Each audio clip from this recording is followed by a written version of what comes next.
So let's transition to this. We lost the ability of a quarterback to extend plays. Not saying Matt Ryan can't ever, because I saw some highlights of him last season in particular. He was making some throws on the run, kind of escaping the pocket. That was really nice to have, especially coming off the year we had with Rivers, where that man could not run more than 5 feet without falling or whatever. We came off last year of having Carson Wentz the ability. How many times last year did Carson Wentz, on a 3rd and long, he scrambled out of the pocket and got a first down run when nothing was downfield? That was the Carson Wentz we loved. We don't have that anymore. So, like, how do you feel about that? Like, you think we'll be fine with it? I think we'll be fine. It's gonna be the play calling. I think there's gonna have to be a Matt Ryan. I think he's gonna bring in a different style of throwing the ball. Like, I think, for example, we were really okay. Listen to this. Carson Wentz, when we threw that bomb to Paris Campbell, that was a 3rd and 3 at the 50-yard line. Yeah. Okay, yeah. that's really cool. Okay, that's cool. But the thing is, realistically, I think for some reason, somewhere in our play calling, it's just messed up. I'm so glad you mentioned that, because I noticed that yesterday too. That's a 3rd and 3. Like, what are we doing throwing a bomb? And I feel like, I don't know what we're making weird calls on certain plays. Like, for example, we'll have like a 3rd and 10 and we'll throw like a bubble screen or something. Mm-hmm. Like that's the stuff that we see the Colts doing all the time. Yeah. And then it's like we don't run the ball enough. That's what ends up happening beginning of the season or beginning of the game. And then eventually we're finally like, okay, JT gets the ball. And that started working out for a while, but then the play calling is switched. I feel like the play calling is just going to need to be fixed. And I hope Matt Ryan comes in. I think the play calling, I don't know if it'll be anything drastically different, but I think the difference between Matt Ryan and Carson Wentz is Matt Ryan is going to be able to make those just easy, like, layup passes that Carson Wentz couldn't. And I think that's going to be a big difference of how the game goes with the Colts. How many times do we see Carson Wentz throwing a pass and it's just like, okay, I'll admit there was ones like the Desmond Patman catch. That was a great throw. That was a great catch. That was perfect. But it's an outlier. But then you have people, I mean, like Molly Cox going downfield and just right over his head, and you're like, he's not putting the ball here. His bad accuracy is putting the ball way up here where guys can't reach it, or the receiver is forced to have to make a difficult play if you could just make the throw yourself. The way I see it, I don't know if this will be happening at all. Just my immediate kind of what I think the Colts are going to look like. It's going to be similar to Rivers. I think it's going to be quick action. Maybe but Matt Ryan has an arm, which Rivers didn't. This is what I'm going to say is the Falcons, the way they played their offense. I mean, obviously when they had Julio and Calvin Ridley on both sides, that was completely different. Yeah. But they had I don't know if you can really. This is also another thing. He had almost about 4,000 passing yards last year with no receivers. Yeah. When I say no receivers, I'm giving respect to Russell Gage because he is really good, and Kyle Pitts. But Russell Gage, year, Kyle Pitts, yeah, they're throwing they threw some bombs there. I don't think that I'm trying to think of another receiver the Falcons had. I do. I just want to say for the people listening, he had 3,900. He had about 30 yards away from 4,000 passing yards. Carson Wentz had 3,500. He did throw 20 touchdowns, but that's... Guess how much Baker had? How much? 3,000. I mean, he was injured, right?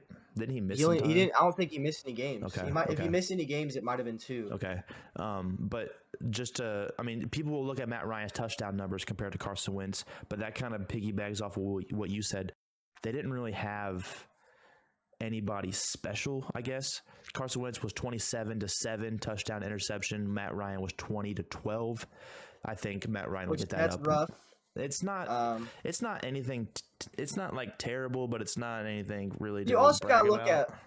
Listen to this. This is what you have to think about. I didn't look at the attempts of how many times you threw the ball, but their running game wasn't there. They had no receivers. They're playing down almost every single game.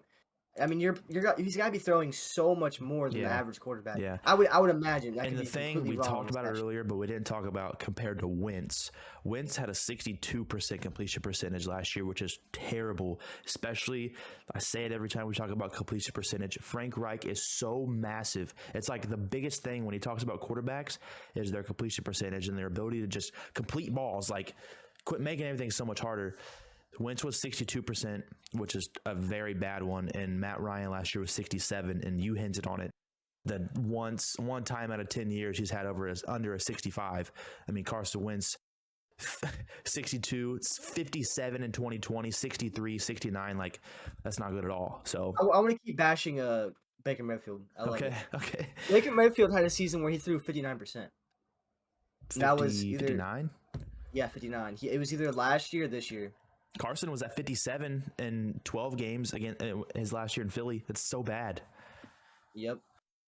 And the most games Baker Mayfield has missed is 2. Yeah. Disregarding his first year when he didn't start week 1. Another player I think will hopefully thrive and get back into the offense, Nyheim Hines. He balled out his year with Rivers. He got the contract extension going into last year and then was just completely non-existent in our offense for no reason. He was healthy.